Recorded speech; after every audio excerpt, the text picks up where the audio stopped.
Greetings and welcome back to another episode of the Daily Run, and today we're playing as Samson. I said not too long ago what's better than spawning next to a curse room on the very first floor as Samson, and that is spawning next to a curse room which happens to have the Lover's card in it, and of course that allows you to have an additional play and you can cap out your damage at 10. With 10 damage you can then pretty much one-shot most enemies in the floor, and you can, of course, kill the bosses much easier, which just gives you that tolerance. And what's maybe a bit surprising is, even though I have 10 damage, I still didn't manage to finish this floor in record time. And the main reason for that was that I did find that second secret room, which just happened to have a lot of rooms in it. And then my head kind of started working how I can use them the most optimally and how I can try to use them in a way that would be the most efficient. And obviously I did have some choices. So one thing would be I used the black rune on the secret room, and that's no question, because I couldn't access the items, it was hidden behind the rocks and the key locks, and I could have used the black rune in order to suck it up to get a stats upgrade, so that would have been a pretty good use of my time. Another one I had was the Yara rune, and then it's up for a decision. Should I keep the Purple rune or should I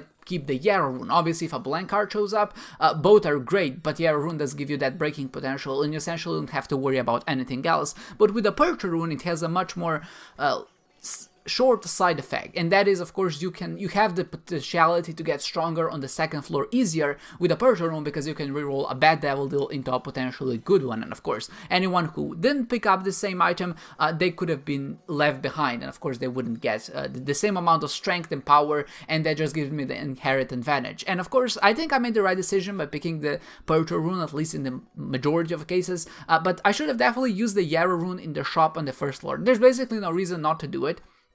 You're essentially paying a key, in most cases, to get a key back, but you're also getting some other consumables like pills or cards, and you never know, maybe one of those could be a really good one, something like the Joker card that would give you a devil deal on the very first floor. And like I said, basically no reason to do it, except I was kind of in a rush because I exited the floor at the 3rd minute. I thought I was actually doing pretty well until I looked at the timer and I saw that this is basically my time I have to leave because I'm at the 3rd minute, and since I have 3-minute set time intervals per floor, I feel like I'm late if I don't kind of do them. And this is just speaking from experience, of course. And if I do finish when I feel like I'm really strong on the very first floor, I knew that I'm gonna be much weaker on the second floor because there's probably not gonna be a curse room next to me, and even if there was, I'm not gonna be able to take advantage of it since I do have that spirit card. So I just felt like I was in a bit of a rush, so I just left, and that was definitely a little bit of a mistake.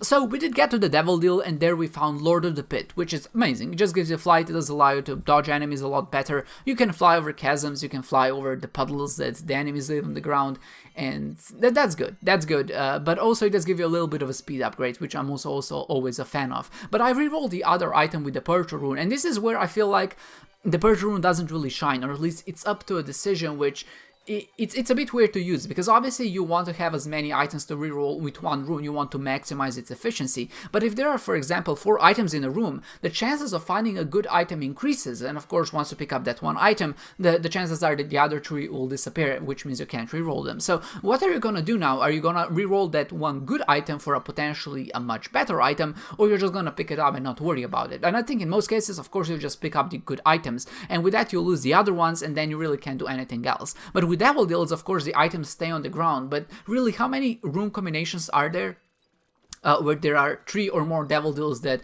you can pick up? And like I said, there's the same dilemma. There's a good chance that one of those items will actually be worth picking up, and then you're left with only 1 or 2 items, and that kind of leaves you with a gut wrench in your stomach, because you're feeling like you're not using your Purple rune in the most efficient way possible. And for that reason, I feel like it's one of those runes which seems deceptively strong, and it can really be strong, but it's actually a lot weaker than a lot of people think, just because of that inherent stat, or maybe statistical anomaly. Can I say it like that? It's not an anomaly, just like the facts of the statistics, and because of that, it does allow you to maybe appreciate it a little bit more in the situation when it does work. I'm just trying to say that a good use of a Purple rune is maybe a bit more unlikely than a lot of people give it credit for. But as you can see, this run was developing extremely well. When it come to boss rush, I was strong enough to actually rush for it, and even though I lost a lot of time, I didn't feel too bad about it, because I knew that with the Ivy bag, and of course with what's it called, the Ivy bag and the Polaroid, of course,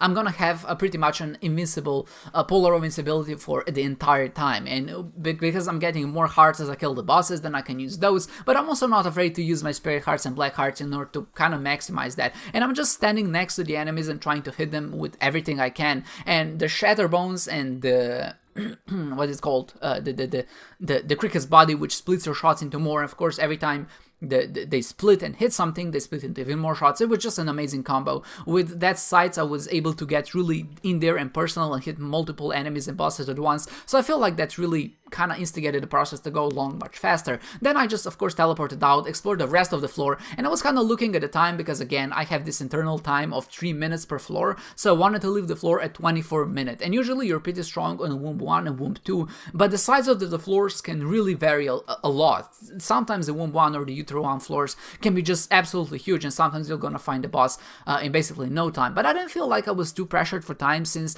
I had the Sack of Sacks, which means there's a good chance of me finding a card, something like the Sun card or the World card, or maybe even an Emperor card, and that would just give me a little bit of a boost. But also I felt like I was strong enough so I could take my time and actually scour and cower through these rooms to try to kill enemies as fast as possible. But there's always that slight chance that you're gonna encounter a room with wall huggers or those arms or hands that calm down. And of course, just because it takes so much time for them to calm down, you have to dodge. It does put you in a position where you really don't have a lot of time to do that, and it just kind of stops you dead in your tracks. And since you have to wait for the animation and for the enemy to attack you, then you're losing valuable time, and that can end up costing you harsh. In this case, I was trying to get to that end and then teleport back to the secret room with the teleport card. That way, at least I maximize my difference in some sense. Not maximize it, but I'm essentially not backtracking when I don't have to. I just teleport and skip 3 rooms directly. And I think I would have been able to get to Mom's heart and kill her if I just dedicated myself to it as soon as I saw I was in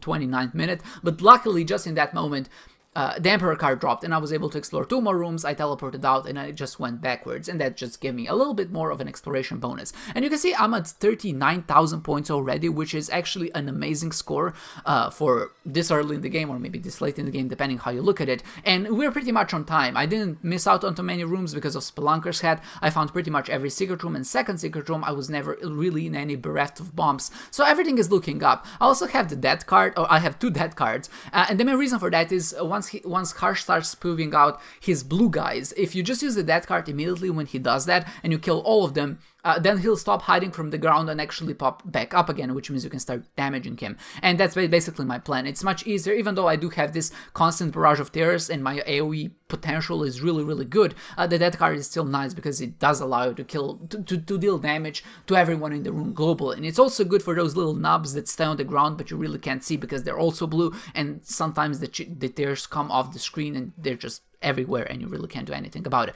But it's really good for those situations, then, because when you can do that, it does allow you to deal with Harsh just a little bit easier. So if you can't spare a death card, it's usually a good idea to bring it, because I think on average it does save you like 1 hit of damage, maybe 2, it depends on how mean Harsh can be. But if he does tend to stay underground for a longer amount of time, then you can really have a problem. But we did camp through this floor and we're at 45,000, which is, I think, something like 5,000 above, or maybe even more above what I'm usually am. And I always say that a 50,000 run is amazing, but if you can get to a 50,000 run before beating Blue Baby, then that's really, really good. And because of that, I actually managed to rank extremely well. I think I ranked 5th on the all-time leaderboards in the game. On Greedbot, I think I was 2nd at the time of looking, and still I think camp. So maybe this is my top 3 daily, and after those 2 really bad performances last night, not last night, but the last 2 days, I think I deserve a good one, because I've had a lot of fun with this run, with the Ivy bag coming up so early.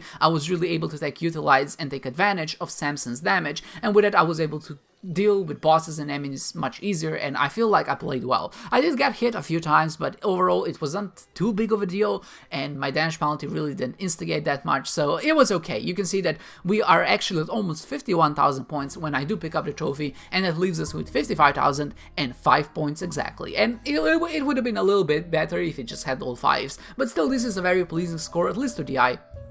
I'm sure there's some name for this kind of number which has 3 recurring digits, but with it and a 5th with 55,005 points, which I feel like is a very appropriate score and the rank in the whole scope of things. And our exploration bonus was also quite high, and all in all it was just a fun daily, just a fun run. It did give you basically everything that it needed to give you, and then it's just up to you to really take advantage of it and just play well and not get hit too much, and I feel like I did exactly that. I hope you enjoyed this one, guys, and I hope to see you next time.